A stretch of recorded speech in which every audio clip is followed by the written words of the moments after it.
നമസ്കാരം, എല്ലാവർക്കും സ്വാഗതം. ഇന്നൊരു ബ്രേക്ക്ഫാസ്റ്റാണ് കാണിക്കുന്നത്. ഇത് വൈകിട്ട് നമുക്ക് ഡിന്നറായിട്ടും കഴിക്കാവുന്നതാണ്. വളരെ പെട്ടെന്ന് തന്നെ നമുക്കിത് ഉണ്ടാക്കിയെടുക്കാവുന്നതാണ്. അപ്പോൾ നമുക്ക് വീഡിയോയിലോട്ട് പോവാം.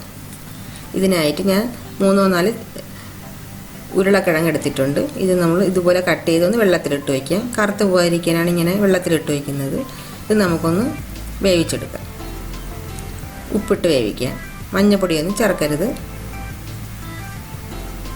ഇനി പൂരിക്കുള്ള മാവ് കുഴച്ചെടുക്കാം.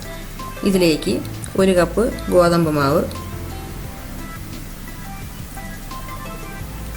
1/4 കപ്പ് അരിമാവ്, 1/4 കപ്പ് റവ, ആവശ്യത്തിന് ഉപ്പും ചേർത്തൊന്ന് കുഴച്ചെടുക്കാം. ഇവിടെ ഉരുളക്കിഴങ്ങ് നന്നായിട്ട് വെന്തിട്ടുണ്ട്, ഉടഞ്ഞു പോകരുത്. ഇനി നമുക്ക് ഡ്രെയിൻ ചെയ്തെടുക്കാം.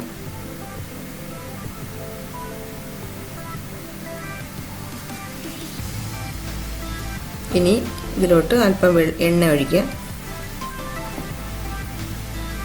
2 സവാള ഇഞ്ചിയും വെളുത്തുള്ളി നുറുക്കിയത് ചേർക്കാം.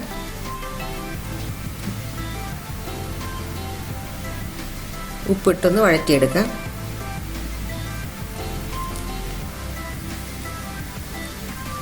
ഇനി 1 കപ്പ് തേങ്ങ എടുത്തിട്ടുണ്ട്. ഇതിൻ്റെ 1/4 പാലും 2/2 പാലും ഒന്ന് പിഴിഞ്ഞെടുക്കണം. മിക്സിയുടെ ജാറിലോട്ട് മാറ്റാം. ഇവിടെ സവാള നല്ലതുപോലെ വഴണ്ടിട്ടുണ്ട്.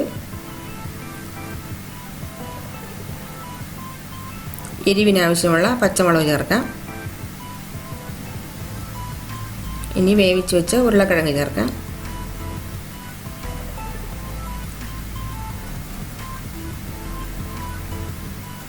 അല്പം ഒന്ന് ഉടച്ചെടുക്കാം.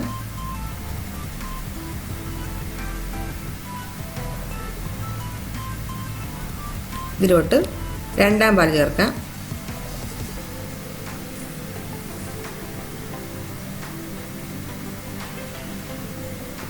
തീ ഒന്ന് ചെറുതായിട്ടൊന്ന് കുറച്ചിട്ട് ഒന്ന് അടച്ചു വയ്ക്കാം.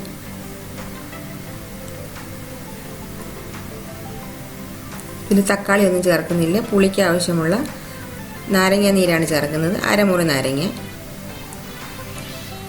ഗരം മസാല എല്ലാം കൂടെ ചേർത്തൊന്ന് ഇളക്കി കൊടുക്കുക. ഇനി ഇതിലോട്ട് 1/4 പാൽ ചേർക്കാം.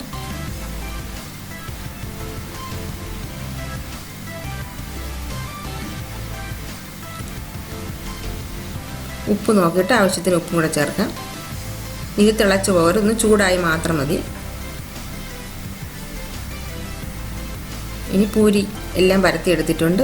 അല്പം കട്ടിക്കൊന്ന് പരത്തിയെടുക്കുക. എണ്ണയിലിട്ടിട്ട് സ്പൂണിട്ടൊന്ന് ഇളക്കരുത്, ഒന്ന് പൊങ്ങി വരട്ടെ.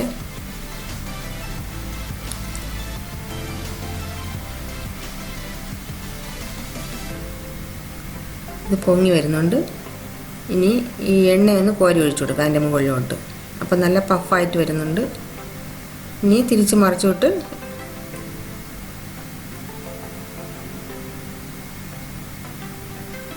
അല്പം കട്ടിക്ക് വേണം പരത്തിയെടുക്കാൻ.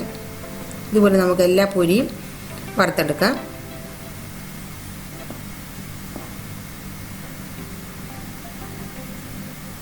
അപ്പോൾ നമുക്കൊന്ന് സർവ് ചെയ്യാം.